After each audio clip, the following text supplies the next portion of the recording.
A woman is supposed to learn a skill or a trade. After all, she ends up in her husband's kitchen when she gets married. Papa, I only want to study. I want to go to school. Not in my house.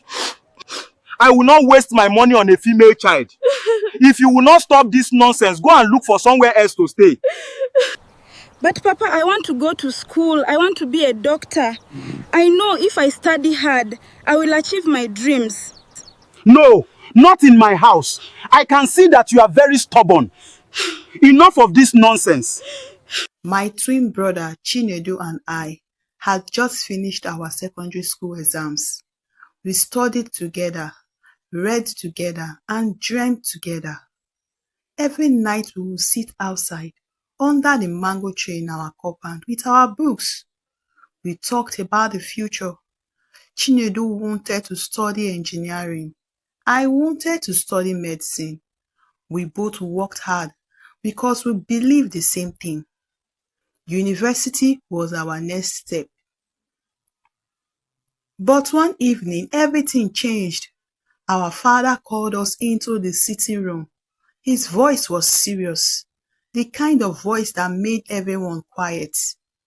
My mother stood near the door, wiping her hands on her wrapper. She looked worried. My father cleared his throat. I have something to tell the two of you. Chinedu and I looked at each other, expecting good news. Instead, my father said something that broke my heart. I cannot send the both of you to university. The room became silent. I thought maybe he meant we would wait 1 year. But he continued speaking. I will send Chinedu to school. He looked at me directly. As for you, Adaeze, you are a girl. You will go and learn a trade, maybe tailoring or hairdressing. I felt like the ground should open up. But Papa, I whispered. He raised his hand. When you marry, you will end up in your husband's kitchen anyway, so there is no reason to waste my money. My ears rang. Waste? Am I a waste? Chinedu stood up quickly. Papa, that is not fair. Adaeze is even the best student in our class. My father's face hardened like stone. I have spoken. That night, as I lay on my bed, staring at the window, tears rolled down my eyes. But deep inside my heart, something else was growing. A quiet fire. Because one thing was certain, my father had started a battle, and I was not going to surrender. But I did not know that the real battle had not even begun. Because from that day on, my father made it his mission to break my spirit. After that day, my father changed not just towards me, but towards my education. It was like he had decided that my education was something that needed to be destroyed. Every morning when he saw me with a book, he would laugh. Not a happy laugh, a mockery laugh. One afternoon, I was sitting under the mango tree reading my biology textbook. My father walked past me. He looked and shook his head. Look at her. He called a neighbor passing by. See this girl. She thinks she will become a doctor. The neighbor laughed. My face turned with shame. My father continued. Meanwhile, girls our age in this village are already learning how to cook well for their husbands. That word stabbed my heart, but I kept reading. Then one day, he did something even worse. Some girls in the village came to greet him.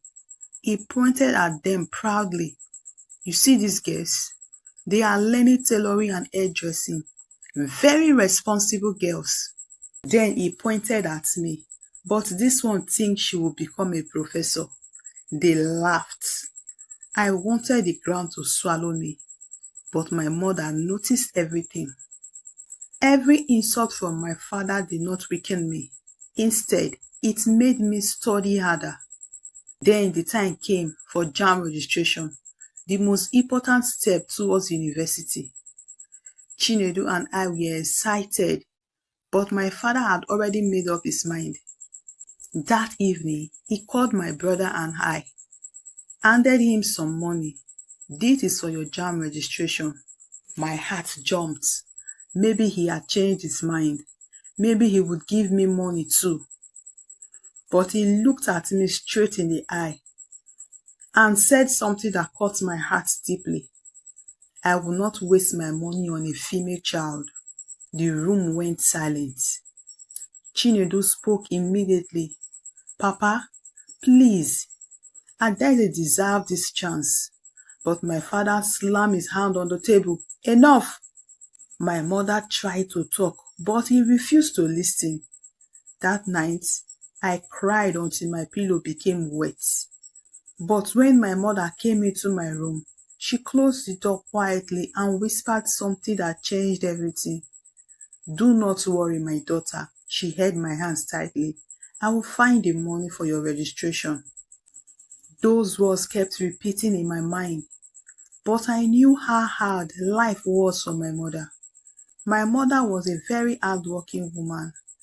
Every morning before the sun came out, she carried her tray and walked almost 30 miles to the market. She sold tomatoes, pepper, and sometimes some dried fish. Some days she came back smiling, and some days she came back so tired.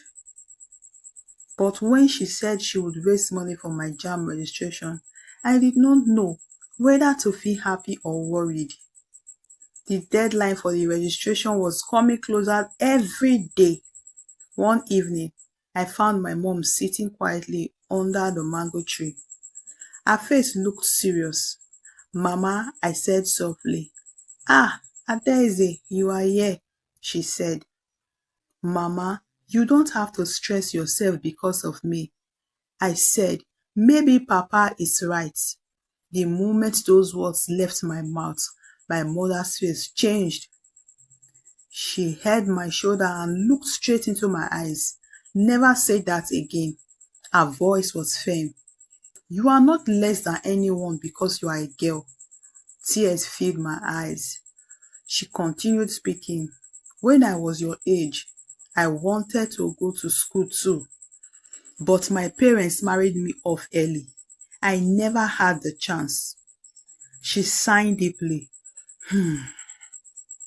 But you have the chance, and I will not let that chance die. Days passed. Then one night, she entered my room and placed a small nylon bag in my hand. Inside it was money. Mama, I whispered in shock. She smiled softly. It is not much, but it is enough for your JAMB registration. My heart jumped with joy. But suddenly, my happiness turned into fear. What if Papa finds out? My mother looked towards the door and lowered her voice. That is why we must do it quickly and secretly. The registration deadline was only 2 days away. We had very little time. But we did not know that my father had already started suspecting something. The next morning, my mother woke me up before sunrise. Adaeze, get ready, she whispered. We must go and register today. My heart was beating fast. My mother and I dressed up and she put the money inside her bag. Chinedu also knew about the plan. Before we left, he whispered to me, go quickly before Papa wakes up. I nodded. As my mother and I was about stepping out, my father's voice stopped us. Where are you two going? My blood froze. He had just woken up and his face was already hard with suspicion. My mother forced a smile. We are going to the market. But my father was not convinced. At this hour, he asked. For a few seconds, nobody spoke. Then my father's face turned dark with anger. So this is what you have been planning, his voice thundered. You want to waste money registering this girl for JAMB? My mother tried to explain. She is intelligent. She deserves a chance. But my father exploded. I said no. This girl will not go to university in my house. He turned to me with burning anger. You think you can disobey me? My legs were shaking, but something inside me refused to back down. I only want to study, Papa, I said quietly. That sentence made him even angrier. Then he shouted these words that cut my heart.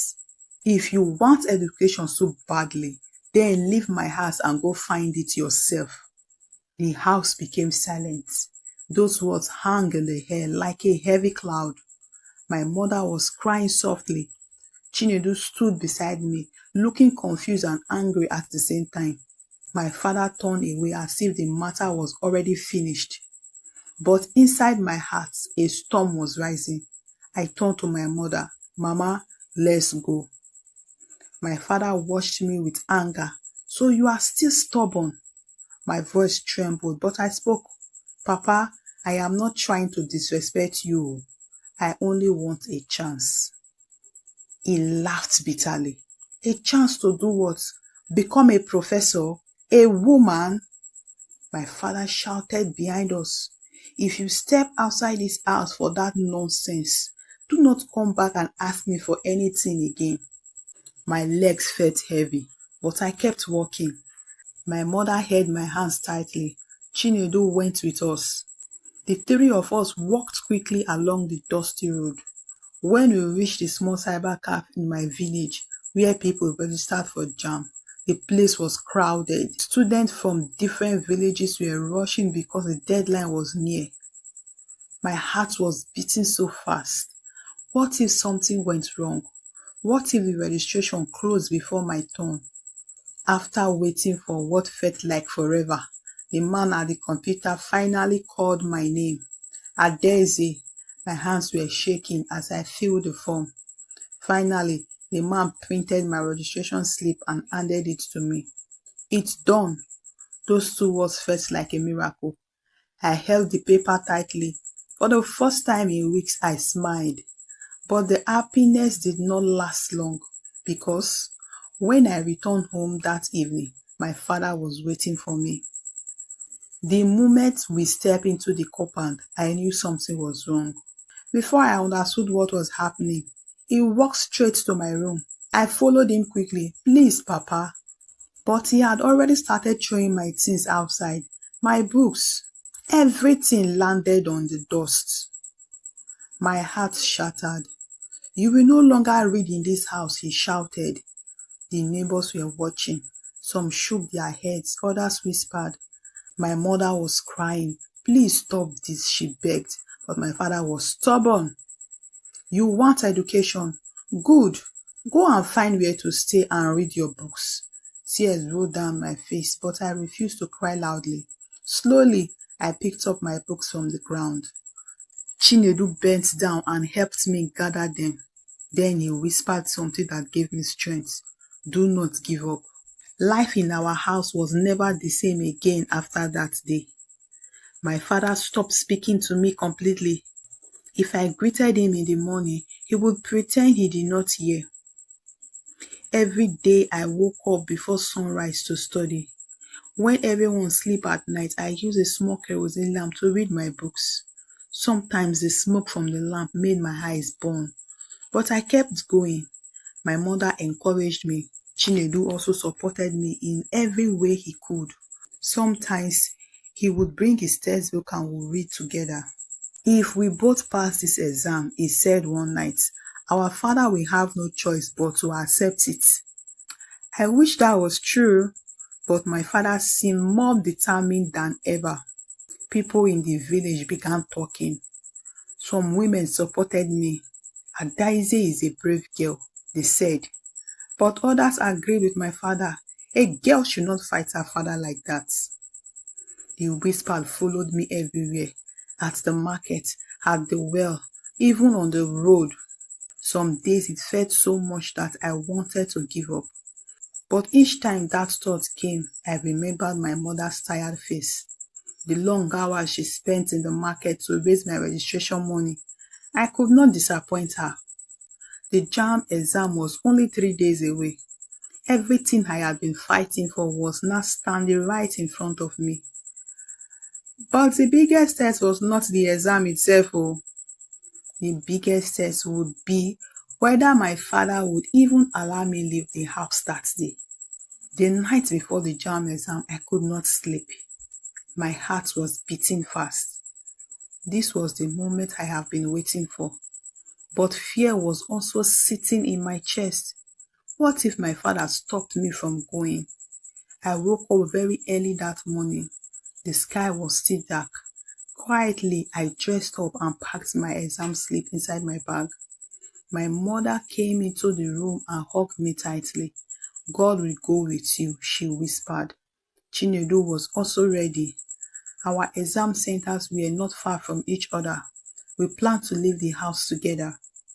But as we were about to step outside the door, a deep voice stopped us. Where do you think you are going? My heart nearly stopped. My father was standing in the middle of the compound. His arms were crossed. He had been watching us. Chinedu spoke quickly. Papa, today is our JAMB exam. My father nodded slowly. Yes, I know. Then his eyes moved to me. But only one of you is going. My stomach tightened. My mother stepped forward. Please don't do this today. But my father ignored her. He pointed at Chinedu. You can go. Then he pointed at me. You will stay here. The words hit me like thunder. Papa, please, I begged. This exam means everything to me. But he did not listen. I already told you I will not support this foolishness. My eyes filled with tears. For weeks I have studied day and night. Was everything about to end like this? Then something unexpectedly happened. Chinedu stepped forward boldly. If Adaeze cannot go, he said firmly, then I will not go either. My father looked shocked. Are you mad? But my brother did not move. We studied together. She deserved the same chance. The compound became silent. My father's face was full of anger. For a moment, nobody spoke. Then, suddenly, a voice called from outside. Adaeze, are you ready for your exam? It was my secondary school principal, and behind him was a teacher from my school. Everyone in the compound turned towards them. They looked serious. My heart began to race. What were they doing here? My father frowned. Good morning, the principal said politely as he walked closer. My father greeted him, but his voice was cold. What brings you here so early? The principal looked at me first, then at my brother. We came because today is an important day for these two students. My father folded his arms. I already know that. The principal nodded. Yes, the JAMB examination. My father's face hardened again. But only my son will go, he replied. Then my biology teacher stepped forward. Sir, Adaeze is one of the brightest students we have ever taught. My father shook his head. That may be true, but she is still a girl. But my principal spoke calmly. Sir, do you know that Adaeze graduated as the best student in the entire school this year? My principal continued. She scored the highest mark in biology, chemistry, and physics. My father remained silent. Then my principal said something that shook everyone. A scholarship organization has been watching her performance. My heart skipped. They are ready to support her education if she passes this exam.